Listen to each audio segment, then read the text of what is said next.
Good morning అండి. Welcome to detective నాదా news. ప్రస్తుతం ఈరోజు ఆంధ్రప్రదేశ్ రాష్ట్రంలో పెన్షన్లకు భారీ ఎత్తున షాక్ తగలనుంది. దాదాపుగా ఆ కేటగిరీకి చెందిన వికలాంగుల్లో 70% మంది ఫేక్ సర్టిఫికెట్లు పెట్టి గత ప్రభుత్వంలో పెన్షన్లు పొందారని చెప్పి ప్రధానంగా ప్రస్తుత ప్రభుత్వం కూటమి ప్రభుత్వం వాటిపై పూర్తి స్థాయి సమగ్ర సర్వే చేపట్టింది. ఇందులో 70% ఫేక్ సర్టిఫికెట్లు పెట్టి బోగస్గా పెన్షన్లు పొందారని చెప్పి ప్రధానంగా కుటుంబ పార్టీ ఆరోపిస్తుంది. ఇందుకు సంబంధించి పూర్తి రిపోర్ట్స్ కూడా మన వద్దకు వచ్చాయి. ఏపీలో గత వైసీపీ ప్రభుత్వం భారీ ఎత్తున పెన్షన్ లబ్ధిదారులకు అందించింది. అప్పట్లో రాజకీయ జోక్యం కారణంగా వివిధ కేటగిరీల పెన్షన్లు భారీ ఎత్తున లబ్ధిదారులకు వచ్చి చేరారు. ఇప్పుడు కూటమి ప్రభుత్వం వాటిపై పూర్తి స్థాయిలో సర్వే నిర్వహిస్తోంది. ఇందులో ఓ కేటగిరీలో ఏకంగా 70% మంది ఫేక్ పెన్షన్లు తీసుకున్నట్టు తెలిసింది. అంటే ఆ కేటగిరీ కింద వారు పెన్షన్లు తీసుకునేందుకు అర్హులు కాదని తెలిసింది.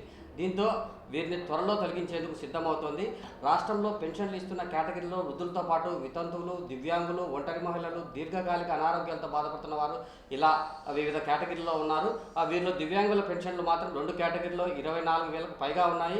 40% పైగా వైకల్యం ఉన్న వారికి దివ్యాంగుల పెన్షన్ కింద 6,000 ఇస్తున్నారు. అలాగే వీరిలో దీర్ఘకాలిక అనారోగ్యంతో బాధపడుతున్న వారు కూడా ఉంటే వారికి 6,000కు బదులు నెలకు 15,000 ఇస్తున్నారు. ఇందులో ప్రభుత్వం నిర్వహించిన తాజా సర్వేలో మొత్తం పెన్షన్లు అందుకుంటున్న 24,91,000 మంది దివ్యాంగుల్లో కేవలం 7,539 మంది మాత్రమే పూర్తిగా అర్హులను తేలింది. మిగిలిన వారు అనర్హులను తేల్చేశారు.